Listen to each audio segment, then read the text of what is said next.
We are back with our featured guest, Dana Avigdor, Head of Trading and Portfolio Manager at Barometer Capital Management. Dana, let's talk a little bit about how you and your team are looking to invest or are already invested in 2018. And let's just kind of start from a top-down perspective in terms of how much Canada versus the United States. Where do you stand? You're right. So first of all, we're fully invested.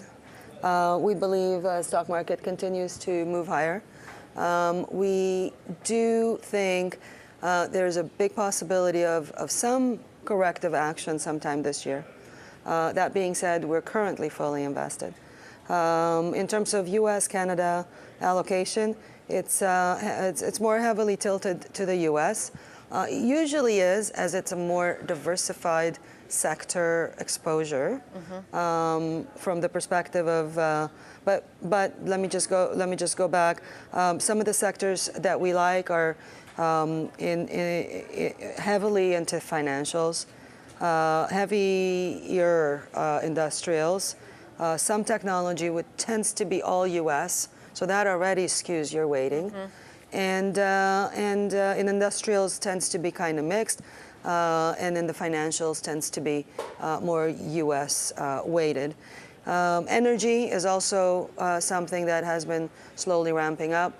That would be a mix, Canada, U.S., and so there you have it. That's approximately the mix. With respect to some of the stocks that you do like, let's talk about a few in the industrial space. Just in the industrial space, I'll just say transports related stuff.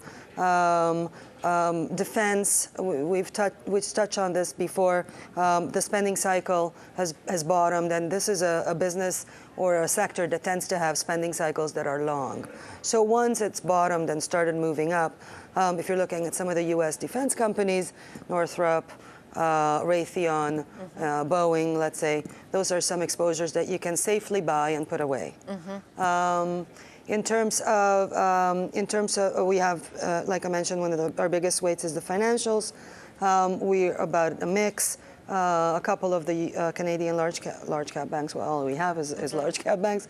But in the U.S., exposure to large cap banks, and we spoke in the break, while there is expected to be some M&A activity probably on the financial front, we, for safety and conservative reasons, feel that you don't have to take small cap risk in portfolios given where the markets are, especially in the financials, when you can buy a Bank of America, one of the largest banks out there, which has 85% domestic exposure to the U.S. For fairly cheap. Not as cheap as it used to be, but cheap enough. So Bank of America, Citigroup, Royal, that sort of thing. But Dana, when you and I were talking during the break, and you know, one of the areas that I've been looking at a little bit personally would be some of the, I look at some of the asset managers because they're the later cycle plays, the investment banks, true investment banks like the Goldman, they're later cycle plays. And then because I think we'll see quite a bit of merger and acquisition activity in 2018, I'm kind of looking at some of the smaller banks, which, you know, that's not what you're looking at. And you say from a risk perspective, you don't need to go kind of small cap, but let me ask you this, outside of U.S. small cap banks, do you want exposure to small cap today? Doesn't sound like you do. You know, first of all, we do have, small cap is something that you trade around. Some of the large cap holdings currently, given the cyclical economy, you can, Suncor, Hess, those are all large caps that are in a situation that can throw off big growth and free cash flow, and so you have the growth and you have dividend growth in some of these companies. As a factor, if you look at, and we look at factors all the time, how they're doing, as a factor, dividend growth has been one of the most successful factors out there.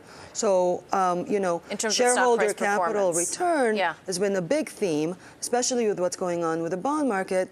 People still need return, yield, yield, capital, buybacks, dividend growth, and that sort of thing. You have the banks returning capital to shareholders at a CAGR of 28%, a compound annual growth rate of 28%. So you have these big banks which are supposed to be, more expensive. So, they're coming off a level. This is the time to buy these things. So when they get expensive, easier places to make money. You think that there's easier places to make money, which is in the large cap area. These are easier risk-adjusted ways to make money. There are many ways. You can buy Bitcoin. You can buy crypto. You can buy I'm not weed. going there. I'm a lot more plain vanilla than that. I'm just asking, why not take a look at small caps, particularly because they really haven't done that well.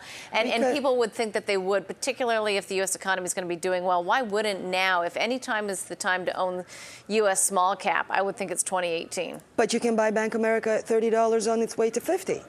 That's a big growth. Okay, so no small cap necessarily there. Not necessarily. And just kind of, I suppose, words of wisdom for our viewers in terms of looking at 2018. So for now, I would recommend people to stay invested. It has been easy all year last year to say it's gone enough, it's done enough, it's done enough, it's going to correct, it's going to correct. I think that tactical sector rotation is going to be important this year. Get yourself a tactical portfolio manager that can watch the market and its movement.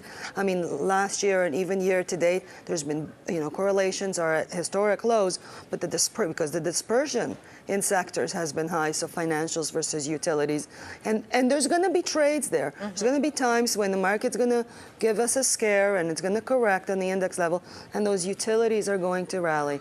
And that rotation is going to be important. So I think a tactical manager is important this year. We got to leave it there. Dana, good to see you. Thank you very much. Thank you.